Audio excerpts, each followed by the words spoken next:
So, you've probably heard this phrase thrown around, the prison industrial complex. But what does that really mean? It sounds complicated, right? Well, it's basically this powerful mix of money, government policy, and, of course, prisons. Today, we're going to untangle it and show you exactly how it all fits together. Let's kick things off with a pretty big question. What happens when prisons stop being just about punishment and rehabilitation and start being about business? When profit enters the equation, what changes? That single question right there is really the core of what we're talking about today. Okay, so to really get into that, we need to get on the same page. Let's start with a solid definition. What exactly is the prison industrial complex? All right, so here's the textbook definition. It's all about the overlapping interests of government and industry. Now, what does that mean in plain English?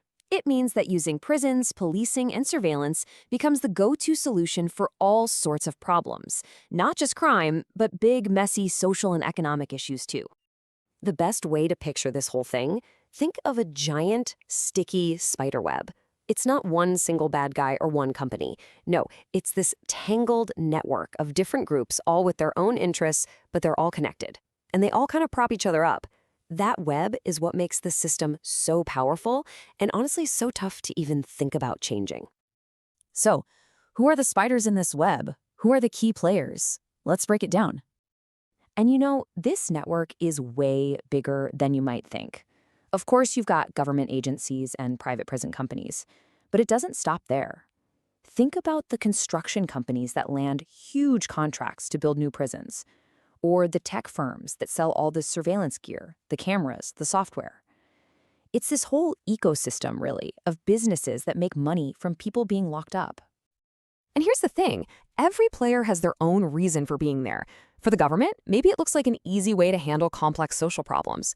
For private prisons, it's simple, profit.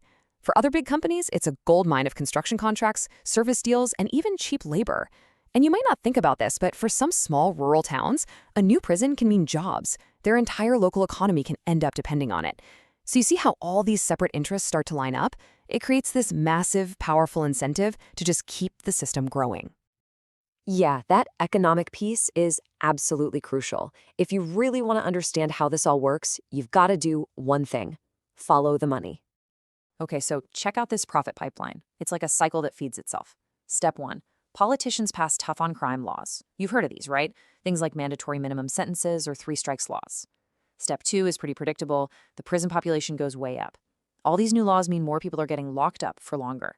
This creates a huge demand for more prison beds, more guards, more everything. And then step three, who's there to meet that demand? You guessed it, all those private companies we were just talking about. They step in, their profits soar, and with that money comes influence, which they can use to lobby for even more of those tough on crime laws. See, it's a cycle that just keeps on going. And this right here, this brings us to the biggest criticism of the whole system.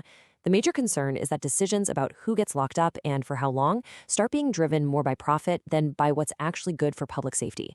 When making money is a primary goal, the focus can really shift away from what we think the system is for, keeping people safe and actually rehabilitating offenders.